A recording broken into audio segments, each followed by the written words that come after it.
Antti Mikkola ja me aletaan nyt Antin kanssa leipomaan leipää. Antti on leipuri ja mä en osaa leipoa leipää. Siitä tulee aina jotenkin hiivan makusta ja pahaa. Missä vika? En mä tiedä. Mä en ole nähnyt, kun sä oot leiponut. Mut niin. Katsotaan. Tehdäänkö kreikkalaista leipää eka? Tehdään. Pannaan tuonne vähän tomaattimurskaa. Eipä ne älyttömästi. Punnitset sä nyt näitä? En. Mä pistän nää ihan fiilis. No mä sanoin, että tossa on desi. Joo. Täällä oli ainakin siinä on lusikka. Sitten pannaan sinne turkkilaista jogurttia.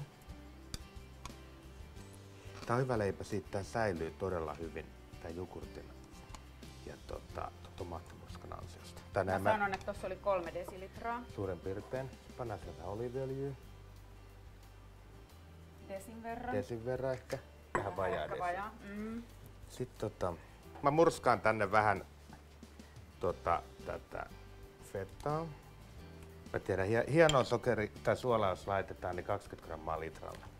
Tästä en tiedä mitään, mutta vedetään nyt tälle intuition pohjalla. No jos tulee pahaa, niin mä tuun vihaseksi. Ei tuu. Hyvä. Mä takaan. Niin nyt kiehuu. Ups. Noin. Mä en pistä ihan kaikkea vielä. Mä katon vähän miltä se näyttää. Nyt pannaan täältä. Pistetään tämä tänne. Nyt kokeillaan. Se on aika kuuma. Nyt se jäähtyy. Kun sä sekoo ne kylmät aineet. Koska tässä kohtaa sit, jos sä nyt heität tuonne hiivaan, niin se ei todellakaan nouse. Haluatko jotain rosmariinia? Ei, kun persiliä. Pistä vaan. No, sitten sinne pannaan pari pakettia hiivaa.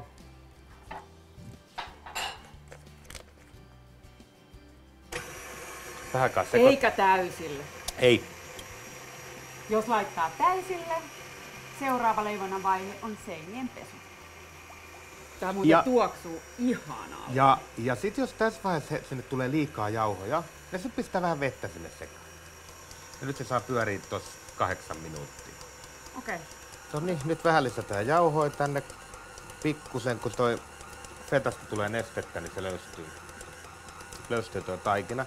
Nyt voidaan tehdä sellainen homma, että pistetään vähän jauhoa. Tolleen. Nyt otetaan pois se sieltä.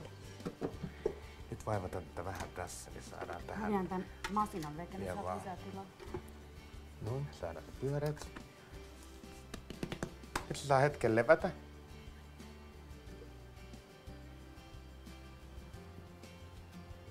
Noniin. Onks tää nyt sit levännyt? On. Mitäs muuta sä tarvit kuin tän? Joku, millä mä pystyn leikkaamaan sitä. Ei tarvitse olla veitsi, joku vaan. Joo, oikein hyvä. Oikein loistava. Pakko mä tähän jonkun jutun päälle? Kun mä mietin. Mitä se uuni sanoo? Että josko ton kokoinen pala hyvä. Tähän saatiin 400 gramman leipiä. Eli aina kun leipä tehdään sit minkä mallinen leipä tahansa, niin aina leipä tehdään eka tähän malliin. Nyt nää pitäisi saada pellille ja nousemaan.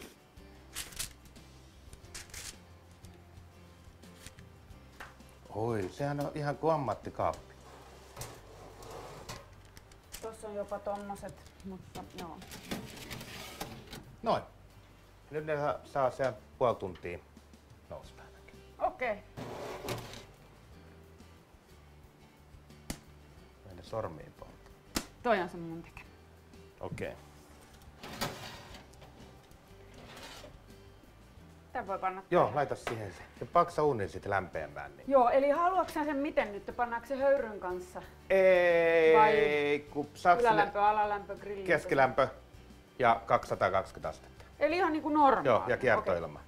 Kiertoilma 200 Joo. astetta. Saadaanko sinne sit höyry, kun me pannaan leivät, saako sinne höyryn niin kuin näin, vai onko se koko aika höyryllä? No siihen saa sillä lailla, että siinä on niin kuin 50 lämpöä ja 50 höyryä tai 75 lämpöä ja 25 höyryä.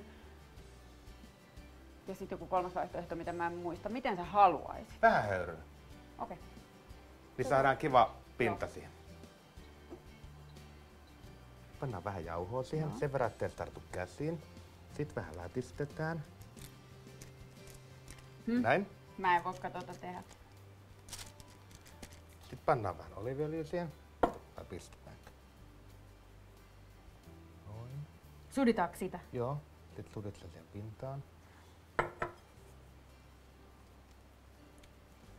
Tää on laiharileipä. Joo.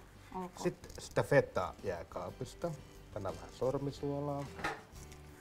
On kiva, kun se narskuu hampaissa. Sitten muserat siihen päälle sitä fetaa. Tää muuten tuoksuu tosi hyvälle. No niin. Pitääkö näille sanoa jotain, kun nää pannaan tänne? Ei. Älä ole paha kakku, ole hyvä kakku. Tässä on toinen. Tulipas sieltä kuumat höyryt minun naamaan.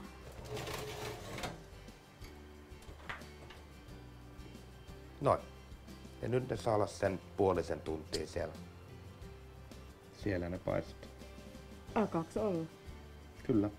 Tuossa näkee tuo feta rupeaa ruskistua. Otetaan pois. Otetaan. Nyt mä varoin, sieltä tuli niin kuumat puhallukset, kun siinä on se kiertoilma. Oota ihan sekunti. Joo. Rupee olemaan. Mä en vois ikinä koskettaa. Se on niin kuuma. Sen takia mulla on kivitasot joka puolella, että ne saa heti pois käsistä. Ei Leipä on silloin miettiä. kun se on pohjakin. Se on kuuma.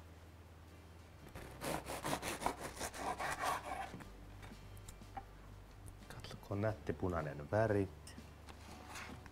Maistetaan. Cheers. Mä en voi vielä, kun tää ei ole ihan oikeassa kohdassa. Cheers.